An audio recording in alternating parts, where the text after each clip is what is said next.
আজকে আমরা অষ্টম শ্রেণীর ভূগোলের যে চতুর্থ অধ্যায় রয়েছে চাপ বলয় ও বায়ুপ্রবাহ, সেখান থেকে যে প্রশ্নগুলি রয়েছে সেগুলো নিয়ে আলোচনা করব। এটি তোমাদের এনএমএমএস বা যে স্কুলের টেস্ট পরীক্ষা হবে দুটোর ক্ষেত্রে কিন্তু খুবই গুরুত্বপূর্ণ। তো চলো শুরু করি। প্রথমে যে প্রশ্ন রয়েছে, বায়ুপ্রবাহ কি? না, ভূপৃষ্ঠের সমান্তরালে বায়ুর অনুভূমিক চলাচলকে বায়ুপ্রবাহ বলে। বায়ুস্রোত কি? না, ভূপৃষ্ঠের ওপর বায়ুর উলম্ব চলাচলকে বায়ুস্রোত বলে। কোন অঞ্চলকে ডোল্ড্রামস বলে? না, নিরক্ষীয় নিম্নচাপ শান্ত বলয়কে ডোল্ড্রামস বলে। এরপরে হচ্ছে অস্ত অক্ষাংশ কোন অঞ্চলকে বলে? না, 25 ডিগ্রি থেকে 35 ডিগ্রি উত্তর ও দক্ষিণ অক্ষাংশ অস্ত অক্ষাংশ নামে পরিচিত, সেই অংশটাকে বলা হয়। কোরিওলিস বল কিভাবে কাজ করে? না, কোরিওলিস বল সমকোণে কাজ করে। বায়ু প্রবাহের কি নামকরণ হয় কিভাবে? না, বায়ু যেদিক থেকে প্রবাহিত হয় সেই দিক অনুযায়ী বায়ুর নামকরণ হয়। বাইসবেলের সূত্র কবে আবিষ্কৃত হয়? 1857 খ্রিস্টাব্দে বাইসবেলের সূত্র আবিষ্কৃত হয়। আয়ন বায়ুর অপর নাম কি? আয়ন বায়ুর অপর নাম হলো বাণিজ্য বায়ু। এরপরে রয়েছে উত্তর গোলার্ধে আয়ন বায়ুর গতিবেগ কতটা? না, উত্তর গোলার্ধে আয়ন বায়ুর গতিবেগ হলো 16 কিমি। আইটিসিজেড কি? না, পূর্ব ও দক্ষিণ পূর্ব আয়ন বায়ু নিরক্ষীয় অঞ্চলে মিলিত অঞ্চলকে বলা হয় আইটিসিজেড। আইটিসিজেড এর অপর নাম কি? না, নিরক্ষীয় শান্ত বলয়। গর্জনশীল চল্লিশা কি? না, 40 ডিগ্রি দক্ষিণ অক্ষরেখা বরাবর পশ্চিম থেকে পূর্বে সশব্দে প্রবাহিত পশ্চিমা বায়ুর গর্জনকারী চল্লিশা নামে পরিচিত বা গর্জনশীল চল্লিশা নামে পরিচিত। ক্রোধমত্ত 50 কি? না, 50 ডিগ্রি অক্ষরেখা বরাবর যখন বায়ু প্রবাহিত হয় উন্মুক্ত সেই পশ্চিমা বায়ুকে বলা হয় ক্রোধোত্তর 50। তারপরে হচ্ছে তীক্ষ্ণ চিৎকারকারী 60 কি? না, 60 ডিগ্রি দক্ষিণ অক্ষরেখা বরাবর যখন তীক্ষ্ণ শব্দে প্রবাহিত হয় তখন সেই পশ্চিমা বায়ুকে বলা হয় কি? না, তীক্ষ্ণ চিৎকারী 60। তারপরে রয়েছে বায়ুর উষ্ণতার প্রধান উৎস কি? না, বায়ুর উষ্ণতার প্রধান উৎস হলো সূর্য, এটা হবে উষ্ণতার। তারপরে রয়েছে আয়ন বায়ুর প্রভাবে কোন অঞ্চলে বৃষ্টিপাত ঘটে না? না, আয়ন বায়ুর প্রভাবে মহাদেশের পূর্ব উপকূলে বৃষ্টি হলে পশ্চিম অংশে একেবারে বৃষ্টিপাত হয় না। তারপরে হচ্ছে পশ্চিমা বায়ুর পথে প্রবাহ পথে কি সৃষ্টি হয়েছে? না, পশ্চিমা বায়ুর প্রবাহ পথে মহাদেশগুলির পূর্ব ও মধ্য অংশে নাতিশীতোষ্ণ তৃণভূমির সৃষ্টি হয়েছে। এরপর রয়েছে মেরু বায়ুর কারণে কোথায় তুষারঝড় সৃষ্টি হয়? না, মেরু বায়ুর কারণে রাশিয়া সাইবেরিয়ায় তুষারঝড় সৃষ্টি হয়।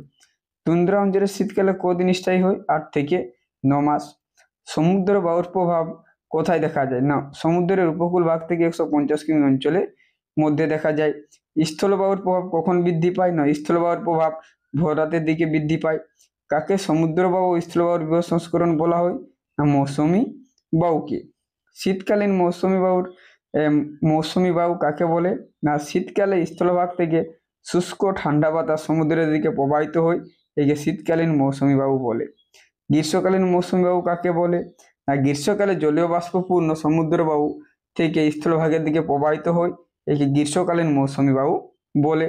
নিয়ত বায়ু কাকে বলে? না, সারা বছর ধরে ভূপৃষ্ঠের সমান্তরালে একই দিকে একই গতিবেগে প্রবাহিত বায়ু হচ্ছে নিয়ত বায়ু। চিনুক শব্দের অর্থ কি? না, চিনুক শব্দের অর্থ হলো তুষারবক্ষ। চিনুক কোথায় দেখা যায়? না, উত্তর আমেরিকার রকি পার্বত্য অঞ্চলে। এরপরে রয়েছে চিনুক বায়ুর প্রকৃতি কেমন? না, চিনুক বায়ুর প্রকৃতি হচ্ছে শুষ্ক ও উষ্ণ। চিনুক বায়ুর প্রভাবে কোথায় পশুপালন হয়? না, চিনুক বায়ুর প্রভাবে পেরি তৃণভূমি অঞ্চলে পশুপালন হয়। ফোন কোথায় প্রবাহিত হয়? না, ফোন আল্পস পার্বত্য অঞ্চলের উত্তর ঢাল বেয়ে নিচে নেমে মধ্য ইউরোপে প্রবাহিত হয়। ঘন বায়ুর প্রকৃতি কিরূপ?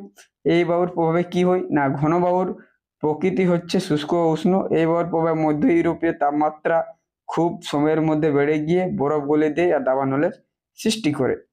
হারমাট্টান বায়ু কেমন? না, হারমাট্টান বায়ু হলো শুষ্ক ও উষ্ণ। হারমাট্টান বায়ুর কোথায় দেখা যায়? না, হারমাট্টান বায়ু উত্তর পশ্চিম আফ্রিকার পূর্ব দিক থেকে গিনি উপকূলের উপর দিয়ে প্রবাহিত হয়। হারমাট্টারের নাম তার ডক্টর হওয়ার কারণ কি বা তাকে দা ডক্টর বলা হয় কেন? ক্রান্তীয় অঞ্চলে গরম স্যাঁতস্যাঁতে আবহাওয়াকে হারমাট্টার আরামদায়ক গরম করে তোলে, তাকে দা ডক্টর বলা হয়। বোরো কেমন বায়ু? না, শুষ্ক ও শীতল ধরনের বায়ু।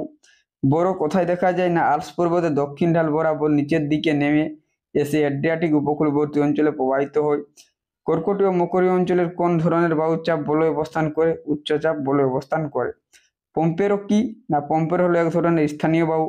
পম্পেরো কোথায় দেখা যায়? না, দক্ষিণ আমেরিকা ও দক্ষিণ পশ্চিম অংশ থেকে পম্পেরো উৎপত্তি লাভ করে। আমাদের রাজ্যে গরমকালে বিকেলের দিকে কোন ঝড় হয়? না, কালবৈশাখী ঝড়। নিরক্ষীয় অঞ্চল কোনটি? না, নিরক্ষরেখার দুপাশে 0 ডিগ্রি থেকে 5 ডিগ্রি অক্ষরেখা পর্যন্ত বিস্তৃত অঞ্চল হচ্ছে নিরক্ষীয় অঞ্চল। তারপরে রয়েছে সিরক্ষ বায়ু কেমন বায়ু? না সিরক্ষ উষ্ণ শুষ্ক ধূলিপূর্ণ বায়ু। সিরক্ষ প্রবাহ আফ্রিকার উপকূল কেমন? না সিরক্ষ প্রবাহ আফ্রিকার উপকূল হচ্ছে শুষ্ক ও ধূলিপূর্ণ। নিরক্ষীয় অঞ্চল কি ধরনের বায়ুচাপ বলে সৃষ্টি হয়েছে? না নিম্নচাপ। বায়ুর গতিবেগ কোন ধরনের বা কোন যন্ত্রের মাধ্যমে পরিমাপ করা হয়? এনিমোমিটার। মেরু বায়ু কোথায় প্রবাহিত হয়? উত্তর গোলার্ধে 70 থেকে 80 ডিগ্রি অক্ষাংশ অঞ্চলের মধ্যে। তারপরে রয়েছে বায়ু চলাচলের অন্যতম কারণ কি? না দুটি অঞ্চলের মধ্যে চাপের পার্থক্যের জন্য বায়ু চলাচল হয়, বা এটাই হচ্ছে তার প্রধান কারণ। তো এই হলো এই অধ্যায় থেকে 45টি গুরুত্বপূর্ণ এসিকিউ প্রশ্ন। এগুলো এসিকিউ এমসিকিউ দুটোই আকারে করা যায়। তোমাদের কিন্তু এনএমএস বা টেস্টের ক্ষেত্রে খুবই গুরুত্বপূর্ণ। যারা এনএমএস নয় টেস্টের জন্য দেখছো তাদের জন্য অবশ্যই আমি পার্ট 2 নিয়ে আলোচনা করব, যেখানে 2 আর 3 নাম্বারের মার্ক থাকবে।